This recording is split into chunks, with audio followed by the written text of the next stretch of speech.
Welcome to Cheap Joe's Art Stuff. This is Julie and I'm here to impart some knowledge to you today via a 2-minute art tip. And today's tip may very well not be 2 minutes. Don't get bitter, it's fine. This one, we're actually going to be talking about some inexpensive must-haves if you're an oil painter. This is largely targeted to beginners, so forgive if you are well on your path with oil. Some of this you will already have had experience with, but if you're new to this as an oil painter, I want to bring these products to you in terms of things that are really gonna make your life easier. So let's talk with palettes. We'll start with that.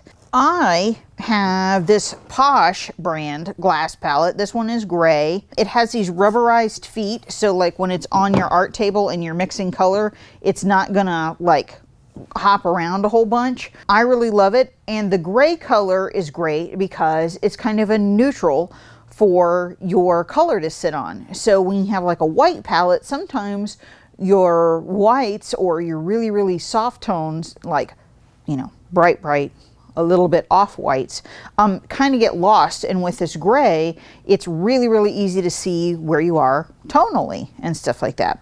Now, if you're looking for an inexpensive and really easy way to clean up and a palette option, I would have you look at Jack Richeson makes a really great, what's called Gray Matters paper palette. And this is awesome because you have these sheets that are easy to mix on. And then when you're done, you know, you're not going to waste a whole bunch, I hope, but like you can tear this out, fold it over on itself and throw it away safely. And it's a whole lot easier clean up than, you know, something like this. But they are both really inexpensive options for when you're starting out. So this one, a little handy for plein air and stuff like this, but this one is a really wonderful studio option. I use it for acrylic myself, but we are going to branch out and I'm going to start doing some more oil videos. I promise. So that is the beginning. This one is the beginning of that venture. So we will be talking more about this as we go along. So those two, really wonderful. The other really important tool in your arsenal when you're painting with oil is a really great palette knife. And I'm advocating for this size in particular, or even larger, because this is actually what you really need for mixing color. I watch people use their really great brushes for mixing color all the time. They'll grab it and you know, like this, and it's just more wear and tear on your brush head for no good reason. So a really great palette knife is the thing to have.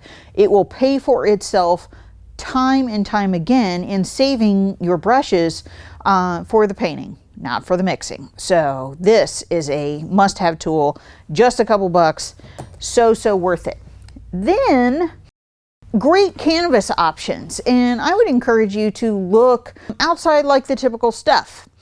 For instance, one of my favorite surfaces in terms of canvas is our own Cheap Joe's linen canvas. Linen canvas is generally really expensive, but at Cheap Joe's we offer our own brand that is much less expensive and makes linen much more affordable. Now you're thinking, I don't need that, you know, I don't need linen. Yeah, maybe you don't, but the great part about that for me is that linen has a much smaller tooth generally than standard cotton duck. So you don't have as many bumps and undulations, and I like, you know, largely smoother surfaces. So it's great. We now have just the one surface in our linen line. They are put together on really wonderful extra thick stretcher bars. You don't have like that annoying canvas bounce, and I just love them. So if you're looking for something new to try out that's really great option for not a lot of money, take a look at the Cheap Joe's linen canvas that we have available here at Cheap Joe's. Then I want you to look at, I will call this a blending brush, but this is also a really good gesso brush. Sometimes you'll get a canvas here or there, or maybe you're setting out on a painting project where you want to make sure that the surface is exactly like what you're going for. So you may want to put like an extra coat of gesso on already a pre-primed canvas, or you may be really into priming your own. I would say, you know, you do have people that use like just low cost chip brushes for applying gesso, and that's completely fine. But I have found in using chip brushes that because that coarse bristle that's in them a lot of times will leave like little lines in my gesso. It drives me crazy. So I would say an investment in a great brush like this, which is not expensive at all. This is a white linen. It's really, really soft and smooth, and you don't have those kind of lap lines and marks in your gesso application. So it's well worth the money because you're saving time, not like, you know, massaging it to death as you're trying to get the consistency just right on the canvas. This is also wonderful for blending colors together. So sometimes you have some soft underlayers that you're trying to get in to establish backgrounds, and having this smooth, soft brush head is great for blending and making transitions that are absolutely glow and are beautiful. And so just a couple extra dollars of investment saves you a lot of time and a lot of headache, and this is a really great option. This is a Cheap Joe's Art Stuff white nylon wash flat, and it's just wonderful. Lasts a long, long time. Then last thing on your must-have list is this one is a Silicoil brush washer. So for oil artists, what you would use this for is you would actually put your mineral spirits, turpentine, odorless terpenoid, whatever floats your boat, in here, and it has a metal coil in here. Beep, beep, beep, beep, like this. And then what you would do is when you're cleaning out your brushes, you just like massage the brush head on this coil in order to loosen up the paint and stuff like this. The best part about this is it is inexpensive and it is super safe. You can screw the top on. You don't have to worry about it off gassing into your studio all the time and stuff like this. And you have your solvent securely in this jar for disposal when you're ready. Now, the cool part about this is that it is very easy to translate this into a safe disposal option that you can then take to your local dump or your disposal station. Now, what am I talking about? What I'm saying is you don't ever take the slurge that is in this from your oil painting and dump it down the sink.